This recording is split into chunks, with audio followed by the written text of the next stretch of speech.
Bilderberg. Yes. While the public was busy watching the daily chaos cycle of one of the most secretive power gatherings in the world was happening in Washington, D.C., the 72nd Bilderberg meeting ran from April 9th to April 12th, just wrapped up at the Salamander Hotel. Some journalists tried to get their hands on some information there. They were trying to get some people on camera. Like Dan Dix was capturing a bunch of information there as well. But the official agenda had AI, China, Russia, the Middle East, the transatlantic defense industrial relationship, even the future of warfare was a big discussion of the Bilderbergs. Here's the head of MI6. She's just walking out casually. There she is. Like, she's not even trying to hide it. Like Britain's top spy is at the Bilderbergs meeting there. No, notice that green fence that they set up. They set up this big green fence to try to keep the press away. But unfortunately, the wind in Washington just kept blowing it down.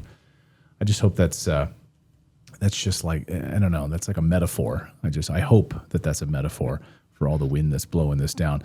Dan Dix captured this footage outside the hotel. He's like, I'm a journalist. I'm not going to help you pick this damn thing up. It keeps blowing down. I'm just going to get more footage. Peter Thiel, also there, he was caught on camera. Plenty of other globalists. There's Peter Thiel coming out there, your friend from Palantir. Andrew Goff is a researcher, writer, and television presenter on various historical conundrums and joins us once again here on the show to talk about the Bilderbergs, the secret meeting, and what we may have uncovered. Andrew, great to see you. Welcome back. Thanks so much, guys. It's a pleasure to be back. Thanks for having me on the show. Our pleasure. So when we throw the term Bilderbergs around, for some people, they don't realize it's goes back 70 some years. But what exactly is the Bilderberg organization, and why should we even care about it? Organizations like this, I really try to take the straight and narrow and use Occam's razor and give them the benefit of the doubt at the start. But it doesn't take long to realize that the Bilderberg Group is not a think tank with an agenda that's looking after our best interest. It appears to be far more nefarious. And I always like to look at the origins of this group. The Bilderberg Hotel, the Netherlands, 1954.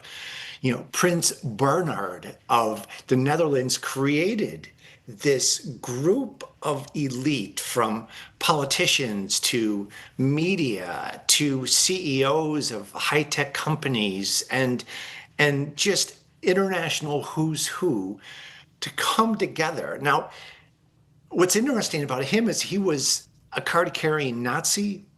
He was convicted of bribes with Lockheed. He was in unison with David Rockefeller. So big yellow, red flags right at the start, the conception of the Bilderberg Group. As you said, an organization that just celebrated its 72nd annual meeting, alternating between Europe. Last year was Stockholm, and this year was Washington, D.C. So many of our journalist friends have been debanked. That's right. Because the banks don't like their politics or like their news coverage. I was literally sitting next to a journalist one afternoon doing an interview. He found out right in the middle of the interview that he had just been debanked for his coverage of the war in Ukraine. This happens. Well, that's why Rumble Wallet is so powerful, because it's a self-custodial wallet that lives inside an ecosystem that actually defends free speech and financial freedom. No bank is going to hold your balance. Not even Rumble can touch your funds. It's on the blockchain. And so all of your money is your money on your terms. No one can touch it. And if you're already using Bitcoin or stable coins, Rumble Wallet gives you even more power. It connects your money to a marketplace of ideas that refuses to cave to censorship. So if you're serious about sovereignty, financial and digital, this is where you level up. Go to wallet.rumble.com, search Rumble Wallet in your app store, download it, back up your recovery phrase, and move your money where it belongs, in your hands. Again, wallet.rumble.com. Download it today on whatever device you're using. Now, can you compare it to the World Economic Forum? That maybe gets a little bit more press, but we understand and we can see the streams that these are powerful people making decisions. They are unelected, and usually they're making decisions in the interest of the ruling class. Yeah, that's a great question. Now, Davos, the World Economic Forum, it's like 2,500 people. They publish their agenda. They have live streams. They're not trying to hide anything. It's all the nefarious sort of censorship and world dominance is out there for everyone to see. Now, compare and contrast that with the Bilderberg Group, which is between 100 and 150 members, invitation only, private. They announce the location just weeks before every year. Doesn't stop good journalists from finding out and filming and seeing who's actually attending. And what's really interesting about them is they use the Chatham House rules. And this in part is how we know what it is their agenda is and what they're talking about. Chatham House, 1927, the Royal Institute of International Affairs in London came up with this policy of it's okay to have a private meeting and you can talk about what was discussed publicly, but you can't say who said it or who they said it to. So in that regards, it's semi-private, but that's how we learn about the agenda of what the Bilderberg Group is on about. And the topics are, as Clayton has shared, really cutting edge. AI, right? The future of warfare. Why can't we have an agenda item that says the future of world peace? Right. They have No, because you have Peter Thiel there and Palantir, who's making billions of dollars off of war. So they can't have peace talk. Oh, exactly. And you mentioned like the chief of MI6 attending. Now, MI6 is I'm speaking to you from London tonight, and they're the equivalent of our CIA, right? And they focus only on international affairs. They can't make policy, they can't arrest anyone. But guess what their ethos is? It's all about relationships, access, and influence. And that's exactly what Bilderberg is about. It's like these octopus, spidery tentacles going out into the world to disseminate the propaganda that was on the agenda in the annual meeting. Right. You're great point, because there's no voting, there's no resolutions, there's no policy statements. They don't issue anything. It's all about getting like Peter Thiel and the head of MI6 and these other nefarious players in a room together so they can rub elbows. But that's really where the real power comes from. That's where there might not be any votes or any policy papers, but that's really where all the policy comes from. These clowns getting together. So do we get any pieces of information at all out of this meeting? Like, do we know where they stand on AI, Andrew? Do we know where they stand on the future of warfare? Do we know where they stand on China and Russia and these other things that were on the agenda? Or are we just left to guess? Well, I think we can infer based upon the agenda what their position is going to be. And for instance, it's really interesting. They had an agenda topic about Arctic security. And what is that? Well, it's Greenland, and they have like really high officials, both current and past, from Greenland present, as if to tell Trump that, hey, this is not going to be as easy as you think it is. But the Arctic security is interesting because the very first Bilderberg meeting, guess what was on the agenda? What was happening at that time was the Antarctica Treaty. You have Cold War documents talking about Russia studying the firmament, that snow globe that encapsulates Earth.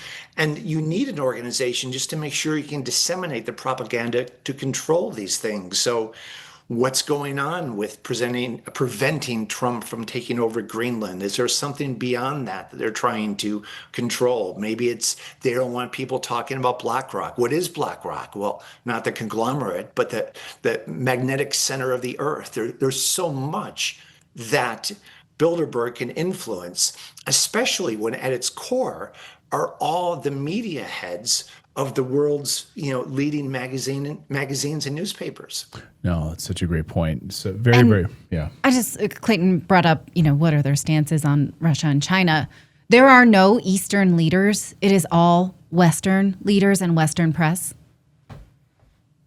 Well, there are some. I mean, we saw that, like one of the senior politicians from Poland attending. It's a real international who's who, and the way that I kind of like to think about it is if you have NATO, which is really the strong arm of the transatlantic sort of alliance. And guess what? That was on the agenda. What's going to happen if Trump pulls out of NATO? They're discussing that, right? But so if NATO is the transatlantic arm, then Bilderberg is the brains, and MI6 is sort of kind of the arms and legs that are going out, because they have no other objective, MI6, other than just to spy and report back to the government.